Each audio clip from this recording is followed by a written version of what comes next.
Good morning मेरे प्यारे दोस्तों, कैसे हैं आप लोग। आशा करता हूं आप लोग अच्छे होंगे। दोस्तों, अगर दुबई आप जाने के लिए सोच रहे हैं, दुबई जाना चाहते हैं, तो इस वीडियो को पूरा लास्ट तक देखिएगा, क्योंकि इस वीडियो में मैं आप लोगों को ये बताने वाला हूं दुबई का क्या दशा है, क्या हाल है दुबई का। दोस्तों, दुबई जाने के लिए सबसे पहले तो मैं आप लोगों को बता दूं कि एजेंट के चक्कर में बिल्कुल मत पड़िए, क्योंकि एजेंट ही सबसे ज़्यादा फंसा रहे हैं। वो अपना पैसा कमाने के लिए आपको फंसा दे रहे हैं। दोस्तों, क्या हो रहा है कि वो लोग विजिट वीज़ा पे भेज रहे हैं और ये कह दे रहे हैं कि वहाँ पर जाने के बाद से आपका नौकरी लग जाएगी। तो वहाँ पर जाने के बाद नौकरी तो लग जाएगी, ये तो गारंटी है कि नौकरी लग जाएगी, लेकिन कितना पैसा मिलेगा इसका गारंटी नहीं है। कुछ लोग सोच रहे हैं कि चलो बस वहाँ पर चले जाएंगे, वहाँ पर जाने के लिए जाने के बाद नौकरी लग जाएगी। एजेंट बोला है कि मैं गारंटी ले रहा हूँ, और एजेंट लोग अपनी गारंटी लेकर के भेज रहे हैं कि मेरा गारंटी है कि वहाँ पर जाने के लिए नौकरी लग जाएगी।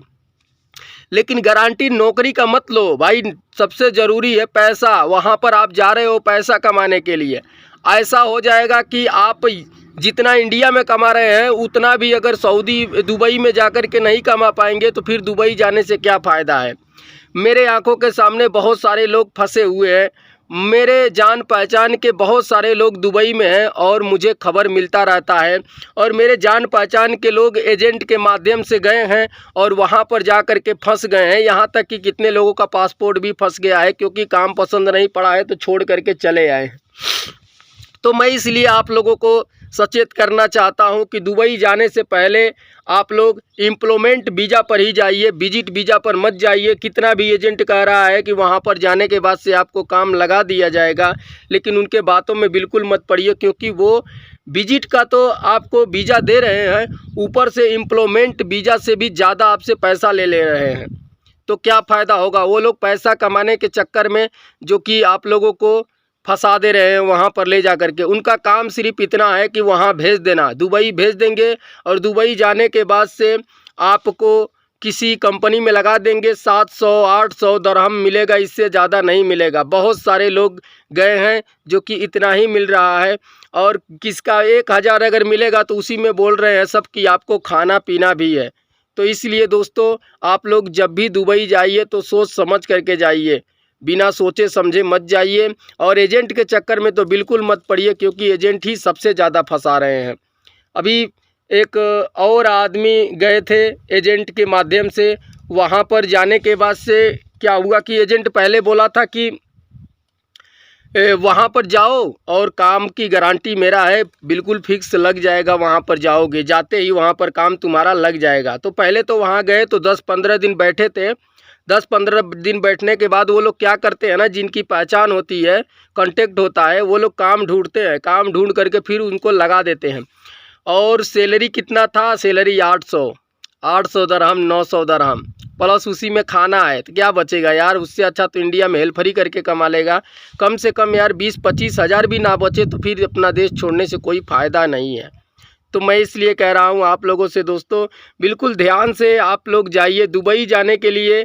तो मैं यही कहूँगा कि विजिट वीज़ा पे बिल्कुल मत जाइए, एम्प्लॉयमेंट वीज़ा पे जाइए, और किसी काम को सीख करके ज़रूर जाइए। बिना काम को सीखे जाएंगे तो आपको दिक्कत हो सकती है। अगर आप काम सीखे हैं फिर भी विजिट वीज़ा पे जा रहे हैं, तो वहाँ पर जाने के बाद कोई गारंटी नहीं है कि आप जो काम कर रहे हैं उसके हिसाब से आपको सैलरी दी जाएगी।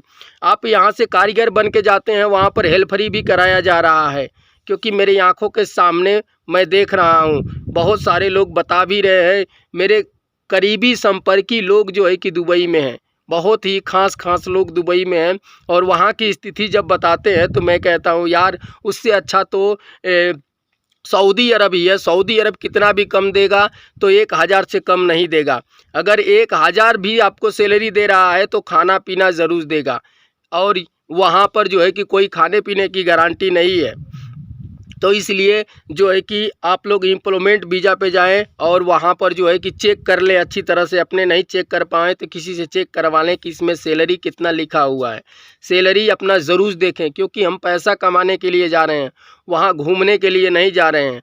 बहुत सारे लोग बस इतना सोच रहे हैं कि मैं किसी तरह से पहुँच जाऊँ विदेश। अरे विदेश जाकर क्या करोगे, विदेश जाकर क्या करोगे। वहाँ पर जाने के बाद से अगर पैसा ही नहीं कमाओगे तो उतना पैसा तो कम से कम नहीं कमाओगे तो क्या फ़ायदा जितना इंडिया में आप कमाते हो। तो बहुत सारे लोग ऐसे भी हैं जो इंडिया में जितना कमाते थे उतना भी नहीं दुबई में कमा रहे हैं, वहाँ पर जाकर फंस जा रहे हैं। मजबूरी है कि रहना पड़ रहा है, नहीं रहेंगे तो भाई अपना फिर से टिकट कराना पड़ेगा और सारा खर्चा आपका लगेगा, तब जा कर के इंडिया जाएंगे। तो इसलिए वो लोग सोच रहे हैं कि जब आ गए हैं तो कम ही मिल रहा है तो क्या हुआ, चलो कमा करके ही जाएंगे।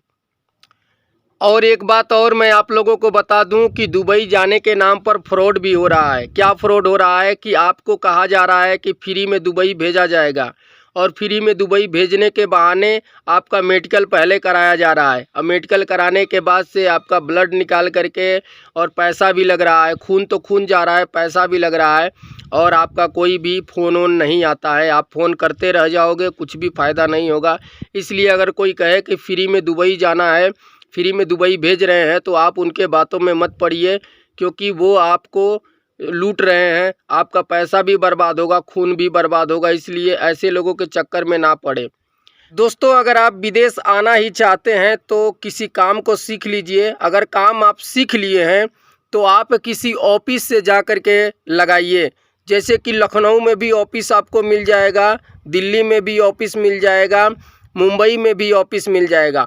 ऑफिस का जानकारी लेने के लिए आपके जान पहचान नात रिश्तेदार कहीं भी आपको कोई पुराना विदेशिया मिलेगा, सऊदी में, दुबई में, ओमान में, कतर में रहते होंगे, तो वो लोगों से अगर संपर्क करेंगे तो वो लोग आपको ऑफिस का पता बता देंगे। वहाँ पर आप जाइए और वहाँ पर जाने के बाद से आप बोलिए कि सर इस काम का कोई वीज़ा है क्या, तो वो बोलेंगे अगर रहेगा तो बताएंगे, या फिर आपका पासपोर्ट का जीरोक्स मांग लेंगे कि आप अगर आएगा तो मैं आपको बताऊंगा और आप आ जाइएगा। तो अगर ऑफिस से अगर आपको वीज़ा मिलता है तो उसमें क्या होता है कि सबसे पहले आपका मेडिकल नहीं होगा, आपका सबसे पहले वीज़ा आएगा, उसके बाद से मेडिकल होगा। क्योंकि पहले मेडिकल नहीं कराया जाता है, मेडिकल पहले करा दिया जाए, कोई लेट सेट हो गया 3 महीने के बाद से वो एक्सपायर्ड हो जाता है। तो इसलिए पहले मेडिकल नहीं होता है, पहले वीज़ा आ जाता है, उसके बाद से ही मेडिकल होता है। पहले मेडिकल कराने से क्या फ़ायदा होगा, वीज़ा नहीं मिलेगा, कहीं लेट हो गया, कोई किसी वजह से फंस गया, तो फिर वो मेडिकल कराना कोई फ़ायदा नहीं है। इसलिए अगर कोई भी पहले मेडिकल कराता है वीज़ा के पहले, तो आप मेडिकल मत करवाइए, नहीं तो वो पैसा आपका बर्बाद होगा, खून भी बर्बाद होगा। तो जब तक वीज़ा ना आ जाए तब तक मेडिकल ना कराइए। और मैं कहूँगा कि ख़ासकर अगर आप दुबई को छोड़ करके किसी दूसरे कंट्री में जाने की कोशिश करेंगे तो आपके लिए बेहतर रहेगा। दुबई, ओमान, कुवैत और भी मतलब बहुत सारे अच्छे अच्छे कंट्री है, उस कंट्री में जाने की कोशिश कीजिए। और आपका पासपोर्ट भी जो है कि उसमें 10 पास का मार्कशीट लगा होना चाहिए।